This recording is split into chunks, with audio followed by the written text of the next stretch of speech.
Okay, I'm here with my friend Bobbie Herzog.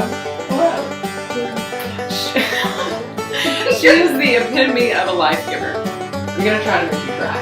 I know you are. Anyway, but I also know it has great meaning for me because I know what you've walked through in your life, and I know you've walked through stuff that is killer, tough, but you never know. I talked to a girl yesterday who does women's ministry also, and we were talking about you, and I said, well, she's lost 2 siblings. Her dad passed away. And she was like, what, Bobbie? Because I think people mistakenly think people who are happy have never experienced anything difficult. And really, I love that because for me, from the outside looking in, and you know what difficult things I have walked through and continue to walk through. No, I just know that means you fight harder than everybody else because you don't want to live in pain. You don't want to live in sadness. So you lost 2 brothers within a 9-year span. I cannot imagine what that was like for your parents.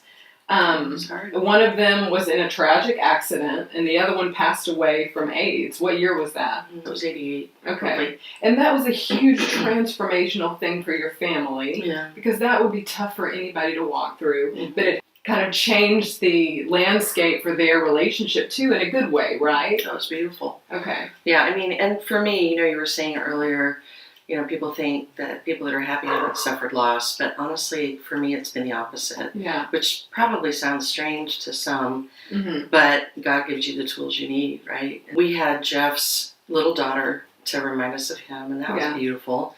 But Todd was a very troubled soul, and my father was a Church of Christ preacher, and so Preacher's kids, and kind of under the microscope, and you grow up in that environment that's full of blessings, but it's also a place where you definitely are aware of the fact that you're being watched. all the time. You just are. And that's a tough thing. It's hard. It's just the reality. And so we had that other dimension of not only the grief of watching Todd be so ill and suffer, but also the discrimination that just comes along with it. And there were people in the church and out of the church that were judging and that I get it. It's fear. Us. Yeah, right. They're just afraid. Right. But the beauty was that there were also absolutely wonderful people in the body of Christ and out of the body of Christ that embraced us and came and weren't fearful and walked us through that whole journey. And my father and my brother were totally opposites. I mean, they could not have been more different. Right. The other brother and my father were much more alike. And so there was just a more natural chemistry there. Because of that, my brother and I think my father too both had to work a lot harder to get along. Right. Especially my dad, under those circumstances. Right. I mean, not only was he a minister, but he was an all-American tackle. He was a man's man. Yeah. And they were just very different. And Todd was extremely sensitive. He was extremely bright. So they did have an intellectual connection. And they just never were able to reconcile their differences. And when he got sick, my father went to San Francisco and knocked on his door and opened the door, and he was 85 pounds at 6'2". So that immediately set up an opportunity for my father to figure out how much he could love him. And he did, and brought him home, and they somehow found a way to love one another. My brother accepted Christ. He was baptized in our bathtub 2 weeks before he died. And that story, as you can see, I'm tearing up, was miraculous. So it can happen. Sometimes. It is miraculous. Yeah. And this life is so short. From our viewpoint, it doesn't seem like that, but it is so short. And I know that God gives us these circumstances that for us are just devastating, but for Him, what a beautiful story to see that reconciliation, which is ultimately what we're looking for, reconciliation with the Lord, with Christ. And goodness gracious. I would have bet $5 if you weren't going to make me cry. No, but I have to say, just really quickly, that I think one of the things that was so profound out of that whole thing that happened is that those who are fearful and those who discriminate are really missing out on a blessing, because you just don't know what can happen. And my brother's friends were dying of brain cancer. They were ostracized. They died alone. Mm-hmm. And he knew over one that he could call. Yeah. And he was loved. And he'd done some things that were tough to take. As a parent, I cannot imagine, because we view our children, they're precious. Yeah. And even when they make mistakes, they're still precious. They're precious. Because we love them so much. And I know that's hard from the perspective of the child, because they have this shame that they don't know how to deal with, and they desperately want to be loved by their parents. Absolutely. But they don't know how to bridge that gap. And surely we can learn one thing from the Lord, is that, man, just love your kid where they are. No, it's not going to be pretty sometimes, but if we can just love our children, and I don't mean enable our children, I know that's a very tough balance. Yeah. But to be able to pick up the phone and know you could call your dad and your mom and say, "Can I come home?" It was the picture of the prodigal son. Absolutely. I pictured when my parents told me about it. I was living in Austin at the time, singing, and of all things, and working my tail off. And he said, my dad said, "I just want you to know your brother's coming home. I don't expect you to come home." Well, of course, I quit my job. I'm on the first plane home. But all I could picture in my mind was that scene where the father is holding his arms out and the prodigal son is racing up that road. Yeah. Because it was so beautiful. So of course I went home. And how long was he at home? Until 5 months. He was already very, very advanced. Gosh, that's incredible. But the 5 months of toughness were met with redemption. It was okay. Yeah. It was okay. I'm glad I went home. Well, that is incredible. Yeah, it was. Yay, we're good. And we are going to high-five that, and then we're going to move on. Because that's the tough part. And we didn't even talk about your other brother who died in the accident, which is, I cannot imagine, even though you obviously have tools. When you go through these difficult situations, you learn how to pick yourself up and move forward and hopefully use what you've walked through to help others. That's what we're doing right now. Right. Your outlook on life has to be different.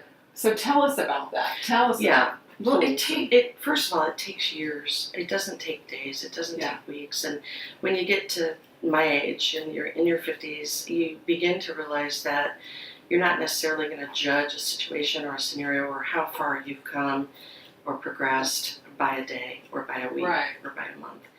I need to recognize that this is going to take time. And it did a long time, because the grief process is like that.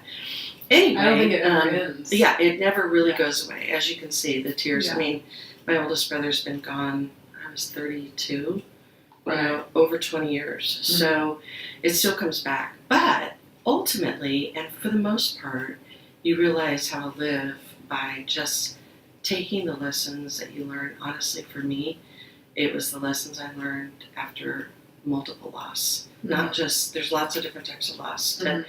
There's the loss of a job. There's the loss of, in my case, my hearing. I have a progressive hearing loss. There's the loss of relationships. There's all kinds of loss that it will knock you down every day and you can't get up. And you think, what are we even doing here? Right.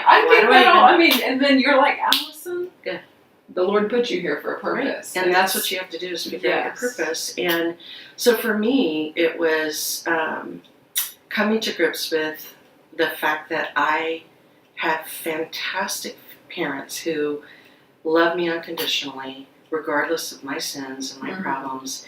And that passage in Matthew 6 that talks about not worrying, how you can't add a single minute to your life, really resonated with me. Gosh, he loves me so much, and I know that, and I felt his presence very strongly the older I got. Mm-hmm. And for me, it's the 3 M's, really. Okay, tell me about the 3 M's. The 3 M's. We call it So, the first I just made that up. Is